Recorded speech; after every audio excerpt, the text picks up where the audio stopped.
Новые патчи от Rode уже на мне. И что хочу сказать, самое что интересное, многие думают, что это обновленная, улучшенная версия. Но оказалось, знаете что? Помните, у них были серенькие патчи, я думаю, многие уже их успели попробовать. Это одно и то же по составу. Я начала сравнивать, подключила чат GPT, и одно и то же. То есть нет никаких улучшений, а только есть маркетинг.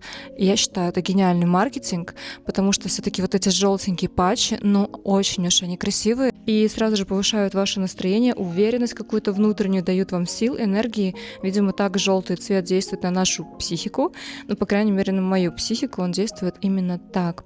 Поэтому, если вы вдруг хотели каких-то улучшений, обновлений, этого не ждите, состав один и тот же кофеин, те же пептиды, все то же самое. Просто они стали визуально более красивыми, более интересными, и хочется прямо даже в них сделать серию фотографий.